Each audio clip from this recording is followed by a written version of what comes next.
जय हिंद दोस्तों, आप सभी का वेलकम है हमारे प्रीतम आर्ट्स एकेडमी में। और जैसा कि आज पहला टॉपिक हम लोग का संसाधन एवं विकास, ये क्लास 10 का पहला चैप्टर है भूगोल का, ठीक है ना। तो चैप्टर आप लोग का क्या है कि संसाधन एवं विकास, तो इस पे हम लोग बात करेंगे। तो जैसा कि आपको यहाँ पे विकास के बारे में सोचना है, सबसे पहला जो हेडिंग रहेगा आपका वो हेडिंग है कि संसाधन क्या है, ठीक है। जब भी लोग संसाधन का बात करते हैं तो जूनियर क्लास में हमें ये सिखाया गया था कि जो भी आप देख पाते हो, जिसको भी आप अपने पर्यावरण में देख पाते हो, वो क्या है, आपका संसाधन है, ठीक है। लेकिन आप जैसे क्लास 10 में अबव में जाते हो तो यहाँ पे आने के बाद बात चेंज हो जाती है और यहाँ पे आपको जानना है कि संसाधन है क्या। तो यहाँ पे आप लोग को बेसिकली 3-4 चीजों को देखना है, समझना है, उसके बाद आप जान सकते हो कि संसाधन है क्या। पहला कि ये पर्यावरण में उपलब्ध होना चाहिए, है ना, यानी कि ये आपका हर जगह सर्वथा अवेलेबल होना चाहिए, पहला पॉइंट। दूसरा, अगर हम पॉइंट का बात करें तो वो ये होना चाहिए कि ये आपका जो आवश्यकता है, ठीक है ना, जो आपकी आवश्यकता है उसको ये पूरा करना चाहिए।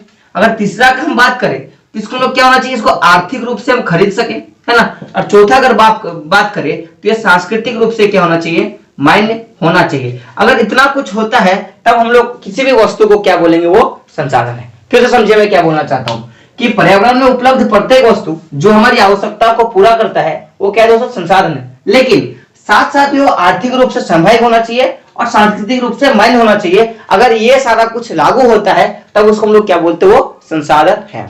अब समझिए मैं कैसे बात करता हूं कि अभी आप पढ़ रहे हो, ठीक है। अभी आप देखो लॉकडाउन के दौरान स्कूल बंद है, ठीक है ना। स्कूल भी आपके लिए एक नीडेड से संसाधन है क्योंकि आपकी वहां पे शिक्षा की आवश्यकता को पूरा करती है।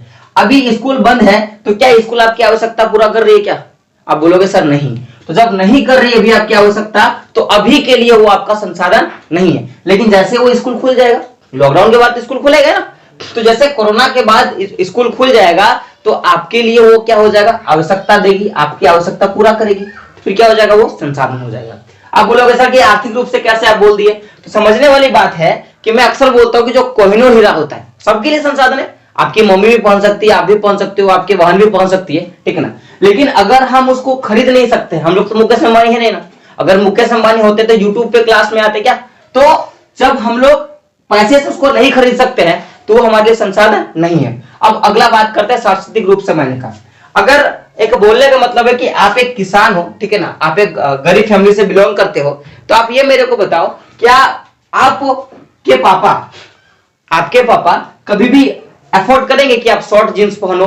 कभी आपको ये अफोर्ड करेंगे कि आप शॉर्ट पहनो? नहीं। तो जब संसार उसको नहीं मानेगी तो फिर उसको भी हम लोग क्या बोलेंगे, वो संसाधन नहीं है। तो बेसिकली संसाधन का जो डिफिनेशन होता है वो क्या है कि पर्यावरण में उपलब्ध प्रत्येक वस्तु जो हमारी आवश्यकताओं को पूरा करता है, साथ में जिसको हम लोग आर्थिक रूप से खरीद सकते हैं या जो आर्थिक रूप से संभव हो और सांस्कृतिक रूप से मान्य हो, वो क्या है दोस्तों, हमारा संसाधन है। अब आप बोलोगे सर उदाहरण बताइए। तो अगर मैं उदाहरण का बात करूं, ठीक है ना, तो उदाहरण आपको बहुत सारा मिलेगा। अगर मैं जैसा अगर उदाहरण का पत्थर का, ठीक है ना, तो पत्थर का अगर बात करते हो तो देखो पत्थर अगर यहाँ वहां गिरा हुआ है तो आपके लिए वो काम देगा क्या?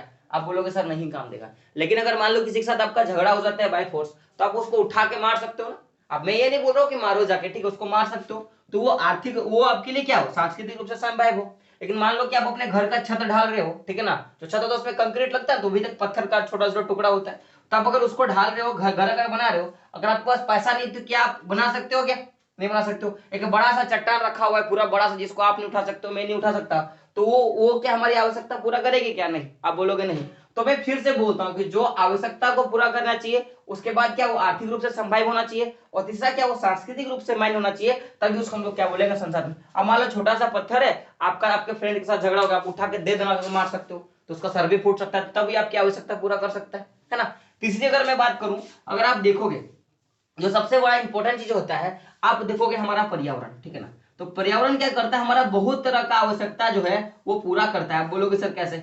आप समझो मेरा बात, मैं क्या बोलना चाहता हूँ कि पर्यावरण में तो ऐसे बहुत सारे वस्तुएं हैं, ठीक है ना, जो हमारी आवश्यकता को पूरा करता है। जैसे हम लोग पहले बोले कि पर्यावरण में जितना भी वस्तु उपलब्ध है, तो एक पर्यावरण हमारे लिए क्या है, संसाधन है। अगर मैं नेक्स्ट बात करूं, जैसे आप देखोगे कि आपकी किताब होगी, ठीक है ना, तो आपकी किताब भी क्या है, आपके लिए संसाधन है कि नहीं?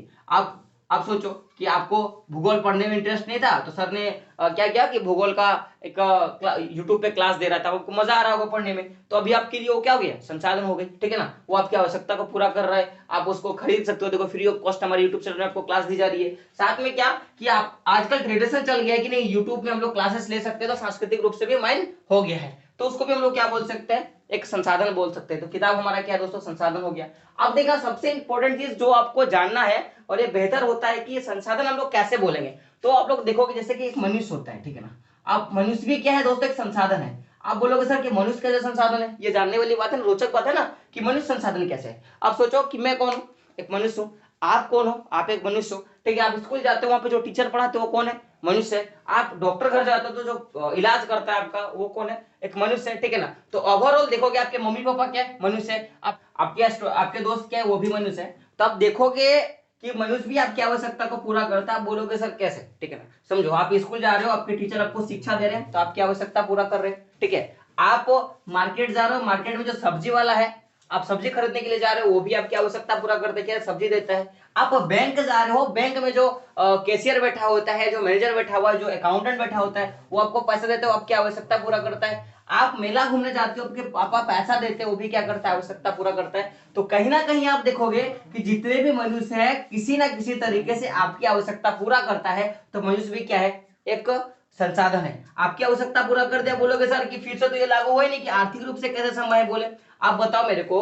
दुनिया में बहुत से ऐसे आपको इंस्टीट्यूट मिल जाएगा, या फिर कॉलेज मिल जाएगा, स्कूल मिल जाएगा, जहां पे आपको पैसे देके पढ़ाई करना पड़ता है। अब आप हमारे यूट्यूब चैनल पे फ्री ऑफ कॉस्ट पे पढ़ाई कर रहे हो, आपको पैसा लगा क्या, नहीं। तो देखो ये आर्थिक रूप से संभव है ना। अब जो पढ़ा रहा है तो क्या वो मनुष्य है ना, वो कोई दूसरा कोई तो नहीं है, ठीक है। तो सिंपल सा फंडा है कि आपके मनुष्य भी आर्थिक रूप से क्या हो गया, संभव हो गया। आप देखोगे ऐसे ऐसे बहुत से नौकर मिल जाएंगे आपको, वो भी एक संसाधन है, क्योंकि मनुष्य जो हजारों रुपया करोड़ों रुपया लेते हैं काम करने का। अब मुकेश अंबानी के घर का जो नौकर होगा वो 400 रुपया में 200 रुपया में थोड़ा ना काम करेगा जी।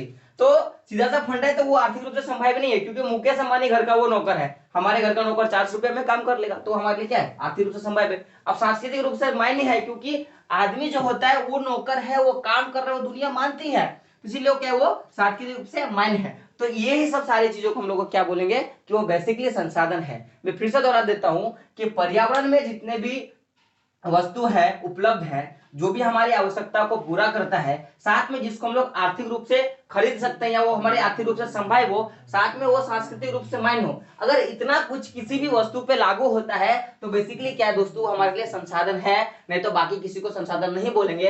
अगर उदाहरण का बात करें, जैसे पत्थर का मैंने बात किया, जैसे मैंने किताब का बात किया, जैसे आप टूल का बात करोगे, जो टेबल होता है उसका बात करोगे, है ना। हाँ दोस्तों देख लेना, जानवर भी जो होता है ना, वो है ना, जानवर भी आपके लिए संसाधन है, ये बात मत भूल जाना। क्यों, क्योंकि गाय जो होता है वो दूध देती है, आप खाते हो ना भाई, दूध पीते हो ना, जब दूध पीते हो तो आपकी आवश्यकता कहीं ना कहीं पूरा किया, तो भी संसाधन है। गाय का जो गोबर होता है सबको पता है, जो देहात में होता है ना उसको गोबर का अच्छा सा वैल्यू पता होता है। इसका ऐसे करके हम लोग उकला बोलते हैं, ऐसे गाँव में इसको गोईठा बोला जाता है, ठीक है ना। तो उसका भी हम लोग क्या करते हैं, प्रयोग करते हैं, है ना, जलावन के लिए प्रयोग करते हैं। तो कहीं ना कहीं जानवर भी क्या होता है, हमारी आवश्यकता को पूरा करता है।